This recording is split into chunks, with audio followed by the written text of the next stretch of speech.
విషయం ఊహించుకుందాం. పోలీసులకు ఒక ఫోన్ రికార్డింగ్ దొరికింది, ఒక నేరానికి సంబంధించింది. అందులో ఉన్న గొంతు ఒకరిదే అని వాళ్లకు గట్టి అనుమానం.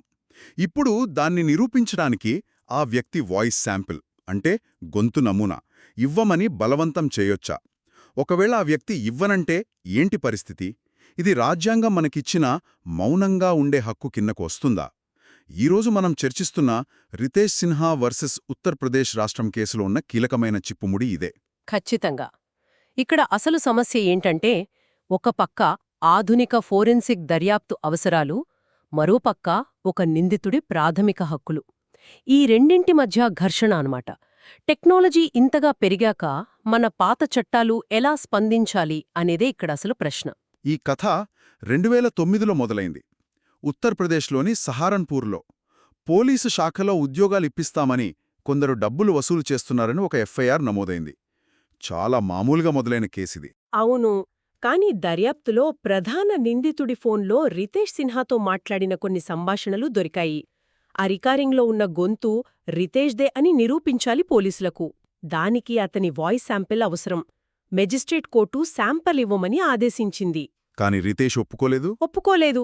నన్ను బలవంతంగా మాట్లాడమని చెప్పే అధికారం మీకు ఏ చట్టమిచ్చింది అని ఆయన ప్రశ్నించారు. ముందు హైకోర్టుకు, ఆ తర్వాత సుప్రీంకోర్టు వరకు వెళ్లారు. అంటే సుప్రీంకోర్టు ముందు నిలిచినవి ప్రధానంగా 2 ప్రశ్నలన్నమాట. అవును, 2 కీలకమైన ప్రశ్నలు. మొదటిది, వాయిస్ శాంపిల్ ఇవ్వమని బలవంతం చేయడం రాజ్యాంగంలోని ఆర్టికల్ 23ని ఉల్లంఘిస్తుందా? అంటే నన్ను నేనే దోషిగా నిరూపించుకోను అనే హక్కు. సరిగ్గా అదే, స్వీయ నేరారోపణకు వ్యతిరేకంగా ఉన్న హక్కు. సరే, ఇది చాలా ముఖ్యమైన ప్రశ్న. మరి రెండవది ఇంకాస్త సాంకేతికమైనది. క్రిమినల్ ప్రొసీజర్ కోడ్ అంటే సిఆర్పిసిలో వేలిముద్రలు, చేతిరాత నమూనాలు తీసుకోమని చెప్పే సెక్షన్లున్నాయి. కానీ వాయిస్ శాంపిల్స్ గురించి ఒక్క మాట కూడా లేదు. అంటే చట్టంలోనే దాని గురించి చెప్పలేదా? చెప్పలేదు. మరి చట్టంలోనే లేనప్పుడు ఒక మెజిస్ట్రేట్కు అలాంటి ఆదేశం ఇచ్చే అధికారం అసలు ఉందా? ఇది చట్టంలో ఉన్న ఒక పెద్ద ఖాళీ. ఓకే, ముందు మొదటి ప్రశ్నకు వద్దాం. మన గొంతు ఇవ్వడం మనకు మనమే వ్యతిరేకంగా సాక్ష్యమిచ్చుకున్నట్లవుతుందా? దీనిపై సుప్రీంకోర్టు ఏమంది? దీనికి సమాధానంగా సుప్రీంకోర్టు 1961 నాటి కటి కలు వోఘడ్ అనే ఒక పాత కాని చాలా ముఖ్యమైన తీర్పును ఆధారం చేసుకుంది. ఆ తీర్పు ప్రకారం సాక్షిగా ఉండటం వేరు, భౌతిక సాక్ష్యం ఇవ్వటం వేరు. ఒక్క నిమిషం ఆ తేడా కొంచెం వివరంగా చెప్పండి. సాక్షిగా ఉండటం అంటే ఏంటి? భౌతిక సాక్ష్యం అంటే ఏంటి? అంటే మీ ఆలోచనలు, మీ జ్ఞాపకాలు, మీకు తెలిసిన విషయాలు మీ సొంతం. వాటిని చెప్పమని ఎవరూ బలవంతం చెయ్యలేరు. అది సాక్షిగా ఉండటం. కాని మీ వేలిముద్రలు, మీ చేతిరాత, మీ రక్త నమూనా, అలాగే మన గొంతు కూడా. కరెక్ట్. ఇవన్నీ మీరు వదిలిపెట్టే భౌతిక ఆనవాళ్లు. అవి మీ శారీరక లక్షణాలు. వాటిని ఇవ్వడమంటే మీరేదో ఒప్పుకోలు వాంగ్మూలమిచ్చినట్టు కాదు. కాబట్టి వాయిస్ శాంపిల్ ఇవ్వడమనేది ఆర్టికల్ 23ని ఉల్లంఘించదు అని కోర్టు చాలా స్పష్టంగా చెప్పింది. అద్భుతం. అంటే మన గొంతు, మన మాట కాదు, మన వేలిముద్రలాంటి మన గుర్తింపు అని కోర్టు చెప్పిందన్నమాట.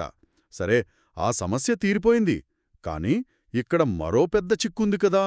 అసలు వాయిస్ శాంపుల్ తీసుకోమని చెప్పే చట్టమే లేనప్పుడు మెజిస్ట్రేట్ ఎలా ఆర్డర్ వేయగలరు? సరిగ్గా అదే రెండవ సమస్య.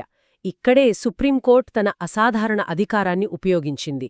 రాజ్యాంగంలోని ఆర్టికల్ 142. ఆర్టికల్ 142 సంపూర్ణ న్యాయం చేయడానికి సుప్రీంకోర్టుకుండే ప్రత్యేక అధికారం. అవును, చట్టంలో ఒక ఖాళీ ఉన్నప్పుడు దానివల్ల న్యాయం దెబ్బతినకూడదు అని భావిస్తే కోర్టు ఈ అధికారాన్ని వాడుతుంది. ఈ కేసులో కూడా అదే చేసింది. పార్లమెంటు దీనిపై ఒక చట్టం చేసేవరకు మెజిస్ట్రేట్లు వాయిస్ శాంపిల్స్ కోసం ఆదేశాలు ఇవ్వొచ్చు అని చెప్పింది.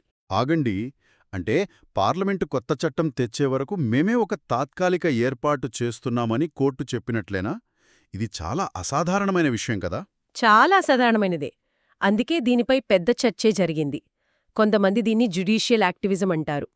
చట్టసభలు తమ పనిని సరిగ్గా చేయనప్పుడు కోర్టులు జోక్యం చేసుకోవడమన్నమాట. కాని ఇది అధికారాల విభజన సూత్రానికి విరుద్ధమనే వాదన కూడా బలంగా ఉంది. నిజమే, కోర్టులు చట్టాలు చెయ్యకూడదు అనేది ప్రాథమిక సూత్రం కదా. అవును, కాని ఈ కేసులో సాంకేతిక లోపాల వల్ల నేరస్తులు తప్పించుకోకూడదనే ఉద్దేశంతో కోర్టు నిర్ణయం తీసుకుంది. అంటే ఈ మొత్తం చర్చ నుండి మనకర్థం కావాల్సిందేమిటంటే, భారతీయ చట్టం ప్రకారం మన గొంతు మన వాంగ్మూలం కాదు, అది మన వేలిముద్ర లాంటి ఒక భౌతిక గుర్తింపు. ఖచ్చితంగా. కోర్టు ఆదేశించినప్పుడు వాయిస్ శాంపుల్ ఇవ్వడానికి నిరాకరిస్తే అది చట్టపరమైన సమస్యలకు దారితీయవచ్చు. ప్రతికూల పరిణామాలుంటాయి. ఎంత వేగంగా మారుతుందో చట్టం కూడా దానికనుగుణంగా మారాలి. లేదంటే న్యాయం వెనకబడిపోతుంది. చట్టమనేది పుస్తకాల్లో రాసిపెట్టిన అక్షరాల సముదాయం కాదు. అది సమాజంతో పాటు పరిణామం చెందే ఒక సజీవ వ్యవస్థ అనడానికే ఈ కేసే ఒక గొప్ప ఉదాహరణ.